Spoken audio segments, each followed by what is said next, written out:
اعتکاف کی راتیں، وہ راتیں جب زیادہ تر لوگ عبادت میں مشغول ہوتے ہیں، جب لوگ لیلۃ القدر کی تلاش میں ہوتے ہیں، جب آنکھیں نم ہوتی ہیں اور ہاتھ دعا کے لیے اٹھے ہوتے ہیں، اور اس خاموشی میں کبھی کبھی کچھ ایسے پراسرار واقعات بھی پیش آ جاتے ہیں جو انسان کو حیران کر دیں، ایسے واقعات جنہیں سمجھنا آسان نہیں۔ تو وعدے کے مطابق آج میں آپ کے ساتھ پھر سے شیئر کر رہا ہوں کچھ اور واقعات جو اعتکاف کے دوران میرے دوست احباب یا رشتہ داروں کے ساتھ پیش آئے۔ یہ واقعات تو بالکل عام سے لوگوں کے ساتھ ہوئے، لیکن جو کچھ ان راتوں میں ہوا وہ بالکل عام نہیں تھا۔ یہ پہلا واقعہ ہے ایک لڑکی کا جو پہلی بار شوق سے اعتکاف میں بیٹھی تھی، لیکن اعتکاف کی پہلی ہی رات کچھ ایسا ہوا جس کی اس کو امید نہیں تھی۔ کیا ہوا جانتے ہیں انہی کی زبانی۔ میں اپنا نام تو ظاہر نہیں کرنا چاہتی، لیکن آپ کا پروگرام اکثر سنتی ہوں۔ جو واقعہ میں بتا رہی ہوں وہ میرے ساتھ اعتکاف کے دوران پیش آیا تھا۔ مجھے بچپن سے ہی اعتکاف کا بہت شوق تھا، لیکن ہماری امی گھر کی ذمہ داریوں کی وجہ سے کبھی اعتکاف میں نہیں بیٹھ پاتی تھیں۔ گھر کے کام، چھوٹے بہن بھائی اور بہت سی ذمہ داریاں ہوتی تھیں، اس لیے امی اکثر کہتی کہ بیٹا دل تو میرا بھی چاہتا ہے، لیکن حالات تمہارے سامنے ہی ہیں۔ البتہ میری ایک کزن اور ان کی والدہ یعنی میری ممانی ہر سال اعتکاف میں بیٹھتی تھیں، اور جب بھی میں ان کو دیکھتی تو دل میں عجیب سی خواہش پیدا ہوتی، کاش میں بھی اعتکاف میں بیٹھ سکوں۔ اب امی چونکہ میرا شوق جانتی تھیں تو انہوں نے ممانی سے بات کر لی۔ اس کو اعتکاف کا بہت شوق ہے، لیکن تم جانتی ہو کہ میں اس کے ساتھ بیٹھ نہیں سکتی، اگر آپ کے پاس جگہ ہو تو اس کو اپنے ساتھ بٹھا لیجئے گا۔ بس پھر کیا تھا، ممانی تو جیسے میرے پیچھے ہی پڑ گئی، بار بار کہتی اس بار تم ہمارے گھر آؤ گی اور ہمارے ساتھ ہی اعتکاف میں بیٹھو گی۔ اب سچ بتاؤں تو میں تھوڑا ہچکچاتی تھی، کیونکہ میری اپنی کزن کے ساتھ کوئی خاص دوستی تھی نہیں، لیکن جب رمضان کے آخری عشرے کی راتیں آئی تو میں آخرکار ممانی کے گھر چلی گئی۔ جب وہاں پہنچی تو معلوم ہوا کہ ہم صرف 3 نہیں تھے، ممانی کے پڑوس سے بھی 2 خواتین اور ان میں سے ایک کی بیٹی اعتکاف میں بیٹھنے آئی تھی۔ اس طرح ہم کل 6 خواتین ہو گئیں، ممانی، ان کی بیٹی، میں اور پڑوس سے آئی ہوئی 3 خواتین۔ ممانی کے گھر کا اوپر والا پورشن ابھی حال ہی میں مکمل ہوا تھا، لیکن ابھی تک وہاں کوئی مستقل طور پہ رہ نہیں رہا تھا۔ اس حصے میں ایک بڑا سا کمرہ تھا جہاں ہم اعتکاف میں بیٹھے تھے۔ اس کمرے کے ساتھ ہی اٹیچ واش روم تھا، کمرے میں الیکٹرک کیٹل، مائکرو ویو وغیرہ بھی رکھا تھا، اور ممانی نے واقعی بہت اچھا انتظام کیا ہوا تھا۔ اب چونکہ ان کے گھر میں ہاؤس ہیلپ بھی تھی تو ممانی کو گھر کے کاموں کی کوئی فکر نہیں تھی۔ ہم سب ممانی کے بتائے گئے طریقے کے مطابق رات کو عبادت میں مصروف ہو گئے۔ کوئی قرآن پڑھ رہا تھا، کوئی تسبیح کر رہا تھا۔ پڑوس سے جو خاتون آئی تھی ان کی بیٹی ہمارے ساتھ ہی بیٹھی ہوئی تھی۔ اب نہ جانے کیا ہوا کہ اس کا جسم کانپنے لگا۔ پہلے تو ہمیں لگا کہ شاید اس سے سردی لگ رہی ہے، کیونکہ اس کے ہاتھ اور کندھے ہلکے ہلکے ہل رہے تھے، لیکن چند ہی لمحوں میں اس کی حالت بالکل بدل گئی۔ اس کا جسم بری طرح سے کانپنے لگا، اور پھر اچانک بہت بلند آواز میں اس نے تلاوت شروع کر دی۔ اس کی آواز اتنی بلند اور عجیب تھی کہ ہم سب گھبرا کے ایک طرف کو ہو گئے۔ کمرے میں ایک لمحے کے لیے مکمل سناٹا چھا گیا۔ عجیب بات یہ تھی کہ اس لڑکی کی والدہ بالکل بھی پریشان نہیں ہوئی، جیسے وہ اس سب کے لیے پہلے سے ہی تیار تھیں۔ انہوں نے فوراً اپنی بیٹی کو پکڑا اور اس کے پیروں کے تلوے سہلانے لگی، لیکن لڑکی کی حالت ابتر ہی ہوتی جا رہی تھی۔ وہ زمین پہ لیٹ کے زور زور سے پیر مارنے لگی، اور چند ہی لمحوں کے بعد اس کے جسم کو تیز تیز جھٹکے لگنے لگے۔ جہاں ہم سب پریشان ہو گئے تھے تو ممانی بھی پریشان ہو گئی، اور پھر وہ اٹھ کے کمرے سے باہر گئی۔ انہوں نے فوراً اپنے شوہر کو مسجد سے بلوایا۔ جب ماموں آئے تو ممانی نے سارا واقعہ ان کو کہہ سنایا۔ انہوں نے کہا کہ یا تو لڑکی کو ہسپتال لے کے جائیے یا پھر ان لوگوں کو ان کے گھر جانے کا کہیے، یہاں پر سب ڈر گئے ہیں۔ بس پھر کیا تھا، ماموں پڑوس میں گئے اور لڑکی کے والد کو بلا کے لے آئے۔ وہ آئے اور انہوں نے اپنی بیوی کو بہت سمجھایا، لیکن وہ خاتون کسی صورت وہاں سے جانے کو تیار نہیں تھی، جیسے کہ ان کو ضد ہو گئی ہو۔ بس یہی کہتی جاتی کہ کچھ نہیں ہوا ہے، یہ لوگ خواہ مخواہ گھبرا رہے ہیں۔ اب اتنے میں وہ لڑکی زمین پہ پیر مارتے مارتے بے ہوش ہو گئی۔ اس دوران ہم باقی سب لوگ کمرے سے نکل کے چھت کے ایک طرف کھڑے ہو گئے تھے۔ لڑکی کے والد اور والدہ کے درمیان اب وہاں اچھا خاصا جھگڑا ہو گیا، لیکن آخرکار وہ انکل ماموں سے معذرت کرتے ہوئے اپنی بیٹی کو گود میں اٹھا کے وہاں سے لے گئے اور ان کی بیوی بھی روتی ہوئی ان کے پیچھے پیچھے چلی گئی۔ یہ سب کچھ اتنا اچانک ہوا تھا کہ ہم سب بہت گھبرا گئے تھے۔ ظاہر ہے پہلی رات ایسا واقعہ کسی نے سوچا تک نہیں تھا، اور یہ جو کچھ بھی ہوا اس میں اتنا وقت گزر گیا کہ ہماری تہجد کے بعد والی عبادت بھی نہ ہو سکی۔ اب میرے لیے تو ویسے بھی وہ جگہ نہیں تھی، میں پہلے کبھی ماموں کے گھر پہ جا کر رکی نہیں تھی، اور اس رات میرے دل میں بہت خوف بیٹھ گیا۔ میں نے امی کو فوراً میسج کر کے ساری بات بتا دی، لیکن ظاہر ہے کہ میں اعتکاف کی نیت کر چکی تھی، تو یہ ممکن نہیں تھا کہ میں اعتکاف چھوڑ کے اپنے گھر واپس چلی جاؤں۔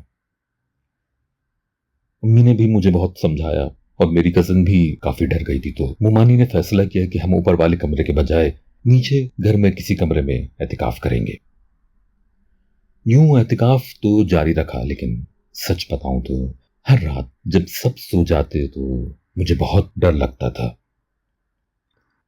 لیکن یہ ہے کہ مومانی نے بہت اچھے طریقے سے پورا اعتکاف مکمل کروایا۔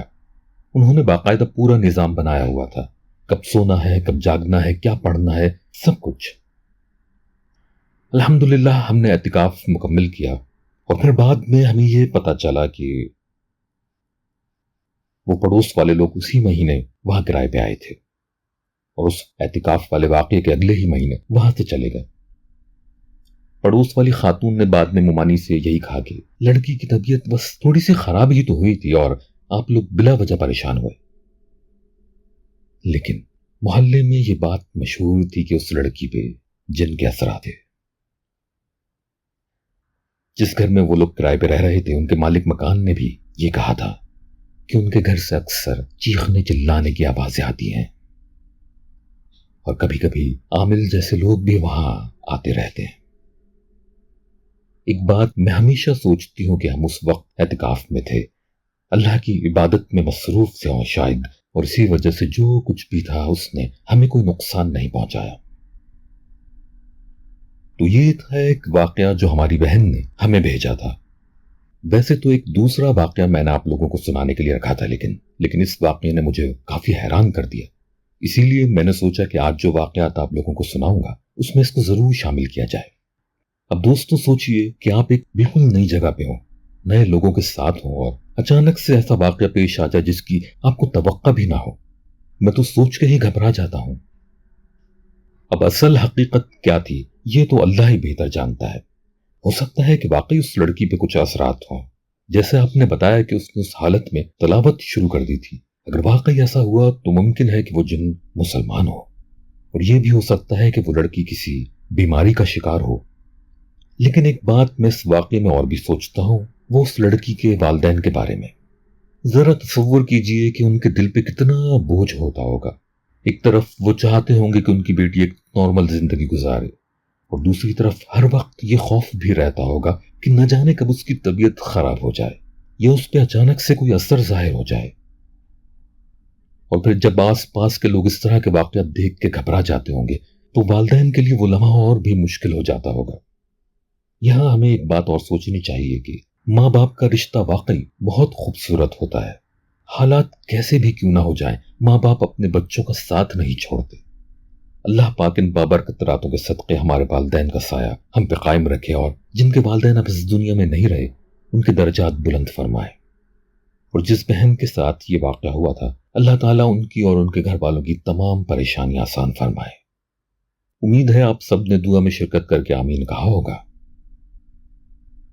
تو اب میں آپ کو ایک اور واقعہ سنانے جا رہا ہوں، اور یہ واقعہ ہے میرے ایک کلیگ کا جو پاکستان میں میرے ساتھ ایک ٹی وی چینل میں کام کیا کرتے تھے، اور یہ واقعہ بھی لیلۃ القدر کی راتوں سے جڑا ہوا ایک روحانی واقعہ ہے۔ غالباً 2008 میں انہوں نے یہ واقعہ ایک روز کینٹین میں سنایا تھا۔ حسب عادت میں نے اسے ڈائری میں نوٹ کر لیا، اور یہ واقعہ میری یادداشت میں بھی محفوظ ہے، تو آج میں آپ دوستوں کو وہ واقعہ تفصیل سے سناتا ہوں۔ اور جب آپ لوگ اس واقعے کو پورا سن لیں تو میں چاہوں گا کہ آپ بھی اس واقعے کے بارے میں اپنی رائے کمنٹس میں ضرور لکھیں۔ میں فری لانس گرافک ڈیزائنر ہوں اور مختلف کمپنیوں کے ساتھ مختلف پروجیکٹس پہ کام کرتا رہا ہوں۔ ایک بار ایسا ہوا کہ میرا لاہور کے ایک ٹی وی چینل کے ساتھ ایک مختصر سا کانٹریکٹ ہوا تھا۔ انہیں اپنی رمضان اور عید کی برانڈنگ کو فائنل کرنا تھا۔ چونکہ میں اس سے پہلے بھی ان کے ساتھ کام کر چکا تھا، اسی لیے انہوں نے مجھ سے کہا کہ اگر میں ایک ہفتے کے لیے لاہور آ جاؤں تو بہت بہتر ہوگا۔ وہ چاہتے تھے کہ میں ٹیم کے ساتھ بیٹھ کے جلدی سارا کام فائنل کر دوں، کیونکہ یہ برانڈنگ عید کے موقع پہ آن ایئر جلنی تھی اور وقت کافی کم رہ گیا تھا۔ میں نے سوچا کہ چونکہ پروجیکٹ صرف ایک ہفتے کا ہے، اسی لیے لاہور جا کے کام مکمل کرنا زیادہ آسان رہے گا، اور یوں میں لاہور چلا گیا۔ لاہور میں عثمانیہ کالونی کے علاقے میں اس ٹی وی چینل کا دفتر تھا۔ وہاں پہنچ کے میں سیدھا آفس گیا، ٹیم سے ملا اور کام شروع ہو گیا۔ آفس کا ماحول کافی مصروف تھا کیونکہ رمضان کے آخری دن چل رہے تھے اور سب لوگ عید کی ٹرانسمیشن کی تیاری میں لگے تھے۔ چونکہ مجھے ایک ہفتہ وہیں رہنا تھا، اسی لیے انہوں نے میرے رہنے کے لیے قریب ہی ایک فلیٹ میں کمرہ بک کر دیا تھا۔ وہ فلیٹ 3 بیڈ رومز پہ مشتمل تھا، لیکن عجیب بات یہ تھی کہ اس پورے فلیٹ میں صرف میں رہ رہا تھا۔ 2 بیڈ رومز مکمل بند تھے اور بتایا گیا تھا کہ ان میں کوئی نہیں رہتا۔ تیسرا بیڈ روم مجھے دیا گیا تھا اور ایک ہفتے مجھے اسی کمرے میں رہنا تھا۔ فلیٹ میں ایک ہال تھا جہاں ٹی وی لگا ہوا تھا اور ایک کچن تھا۔ کھانا میں زیادہ تر باہر ہی کھا لیتا تھا کیونکہ آفس سے واپس آتے آتے کافی دیر ہو جاتی، اور سحری کا کھانا اپنے ساتھ لیتے ہوئے فلیٹ میں جاتا تھا۔ ویسے تو اس فلیٹ میں کوئی خاص عجیب بات محسوس نہیں ہوئی، ہاں بس اتنا ضرور تھا کہ چونکہ پورا فلیٹ خالی تھا اسی لیے رات کو وہاں خاموشی چھائی رہتی تھی۔ ویسے رمضان کی وجہ سے لاہور کی راتوں کا اپنا ہی ماحول تھا۔ افطار کے بعد سڑکیں کافی دیر تک روشن رہتی، لوگ باہر نکلے ہوئے ہوتے اور شہر میں ایک خاص سی رونق محسوس ہوتی۔ لیکن جب میں رات کو آفس سے واپس آتا اور اس خالی فلیٹ میں داخل ہوتا تو بہت اکیلا پن سا محسوس کرتا تھا۔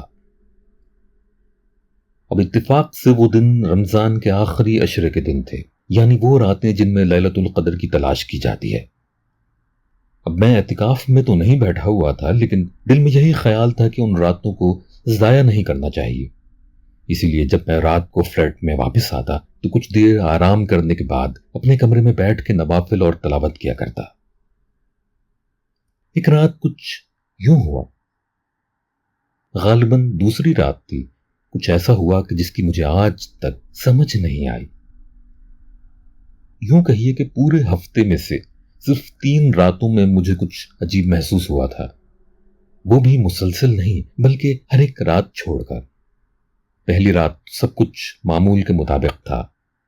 میں حسب معمول آفس سے واپس آیا، واپسی پر میں نے کھانا ساتھ لے لیا، آرام سے کھانا کھایا، تھوڑی دیر آرام کیا، پھر اپنے کمرے میں بیٹھ کے عبادت کی، پھر فجر سے کچھ دیر پہلے سحری کی اور اس کے بعد سو گیا۔ لیکن دوسری رات جب میں اپنے کمرے میں بیٹھ کے عبادت کر رہا تھا، تقریباً 3 بجے کا وقت ہوگا، اچانک سے میرے کمرے میں بہت تیز خوشبو پھیل گئی۔ وہ خوشبو بھی بڑی عجیب تھی، میں اسے بیان کروں تو ایسا لگ رہا تھا جیسے بخور کی خوشبو اور بارش کے بعد مٹی سے اٹھنے والی خوشبو دونوں کو ملا کے ایک عجیب سی مہک بن رہی تھی۔ خوشبو اچھی تھی اس لیے میرا دھیان اس طرف گیا۔ پہلا خیال ذہن میں یہی آیا کہ واہ ماشاء اللہ کتنی اچھی خوشبو آ رہی ہے۔ لیکن کچھ دیر کے بعد جب میں پانی پینے کے لیے کچن میں گیا تو مجھے احساس ہوا کہ یہ خوشبو صرف میرے کمرے تک محدود ہے، ہال میں بالکل کوئی خوشبو نہیں تھی۔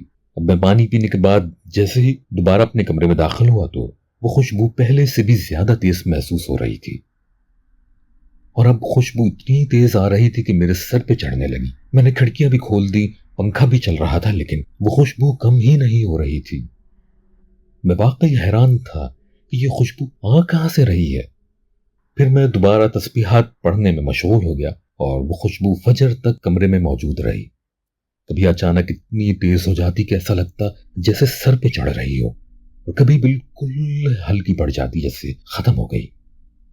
جب فجر کی اذان ہوئی تو میں نے وضو کیا اور نیچے مسجد میں نماز پڑھنے چلا گیا۔ نماز پڑھ کے جب واپس آیا تو میرے کمرے میں وہ خوشبو بالکل ختم ہو چکی تھی۔ خیر میں نے اس بات کو زیادہ سنجیدگی سے نہیں لیا اور سو گیا۔ رات بھی خیریت سے گزری۔ دوسرے دن آفس میں وہی مصروفیت رہی اور پچھلی رات جو کچھ ہوا تھا آہستہ آہستہ میرے ذہن سے نکل گیا، اور اس رات فلیٹ میں دوبارہ سے وہ خوشبو آئی بھی نہیں۔ لیکن پھر اگلی رات بالکل وہی سب دوبارہ ہوا۔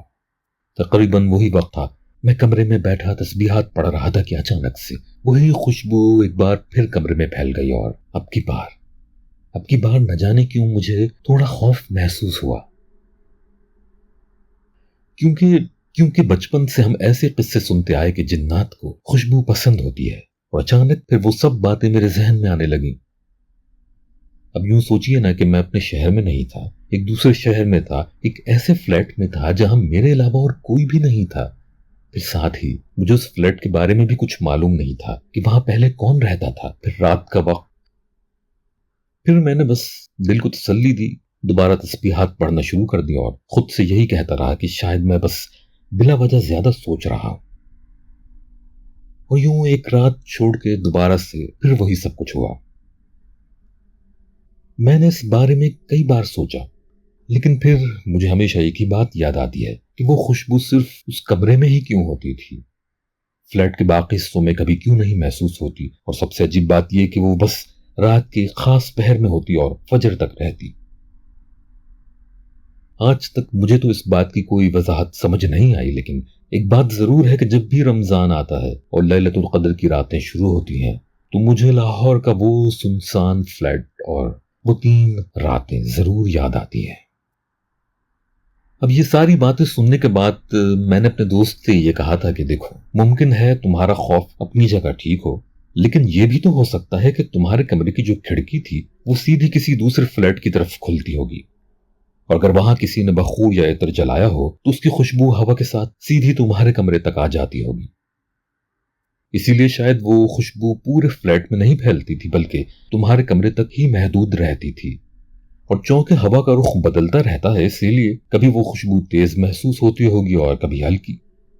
اور ایک بات یہ بھی ہے کہ تم اس وقت اکیلے تھے، وہ بھی ایک اجنبی شہر میں۔ ایسے ماحول میں انسان کا ذہن ہر چیز کو تھوڑا مختلف انداز میں محسوس کرتا ہے، اسی لیے ممکن ہے کہ تم نے اس لمحے کو تھوڑا زیادہ ہی پراسرار انداز میں محسوس کیا۔ اور یہ بات بھی تو سوچو کہ تمہارے ساتھ کوئی ایسی بات نہیں ہوئی جس سے تمہیں کوئی نقصان ہوا ہو، نہ کوئی ڈرا دینے والی بات ہوئی، نہ کوئی تکلیف پہنچی۔